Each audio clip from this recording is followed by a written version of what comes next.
Hello, colleagues. I am Dr. Quan, an Allergy and Immunology Specialist. Welcome to today's presentation on Pediatric Atopic Dermatitis. Today, we will explore the journey from conventional foundations to the latest targeted therapies. My goal is to provide a clear, practical guide for managing this challenging condition in our young patients. Let's begin with Section 1, the clinical challenge. As pediatricians and specialists, we all understand the severe physical and emotional burden atopic dermatitis places on growing children. To understand the treatment, we must understand the disease. The pathogenesis, or origin, of atopic dermatitis is heavily driven by the Th2 axis. This involves specific inflammatory signals called cytokines, mainly interleukin 4, 13, and 31. These cytokines destroy the skin barrier and cause severe pruritus, which is intense, uncontrollable itching. Our goal is to block this cycle. This timeline shows our stepwise approach to management. For mild cases, we use basic care and daily emollients to moisturize the skin.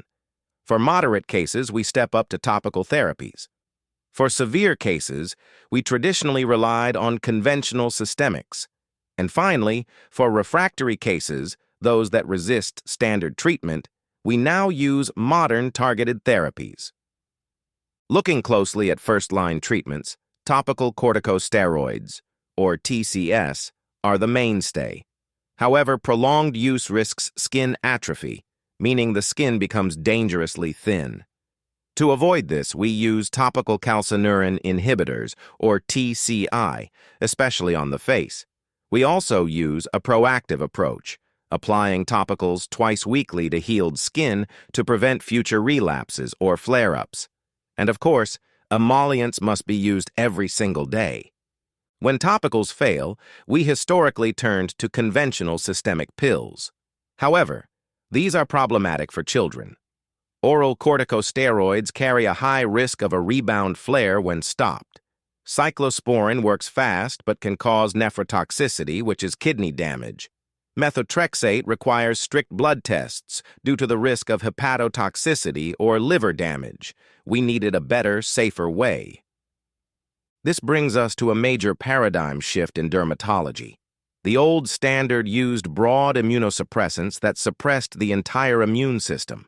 Today, we use targeted therapy, specifically biologics and JAK inhibitors. Their mechanism of action blocks only the specific disease-causing pathways. This gives us high efficacy, or effectiveness, with a vastly superior safety profile. Let's look closer at our first targeted option in Section 2, biologics. Biologics, such as Dupilumab, are monoclonal antibodies. They are administered via a subcutaneous injection, meaning just under the skin. Their greatest strength is their safety profile.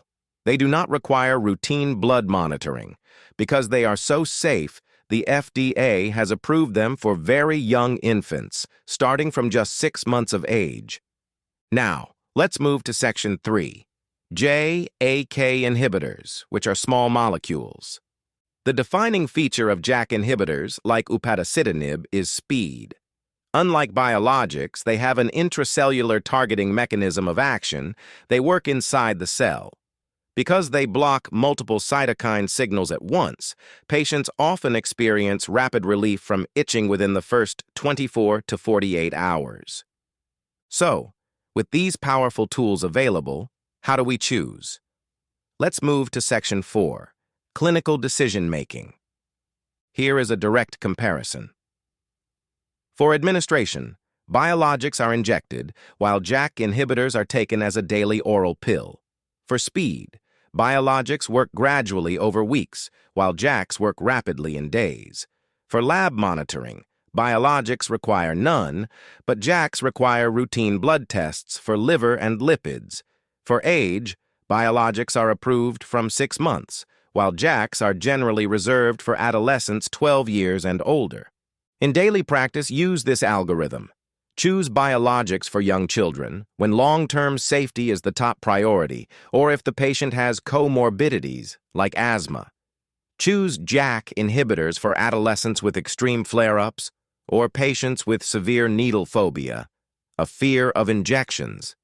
For both, always monitor the EASY score during follow-up to measure their progress. Let's look at a real-world case. A 14-year-old patient presents with severe AD. The itching is so bad it causes chronic insomnia. She cannot sleep. The challenge? She has a severe needle phobia and refuses subcutaneous injections. She also needs immediate relief so she can go back to school. The clinical decision. We prescribed an oral JAK inhibitor. She experienced rapid skin clearance and restored her sleep within just 3 days. In conclusion, the era of precision medicine has transformed pediatric dermatology, allowing us to treat our patients safely and effectively. Thank you for your time and your dedication to pediatric care. I am now happy to answer any questions you might have. If you want to stay updated with the latest clinical knowledge in pediatric allergy and immunology and improve your medical English at the same time, please subscribe to my channel. I'm now happy to answer any questions you might have down in the comments. See you in the next video.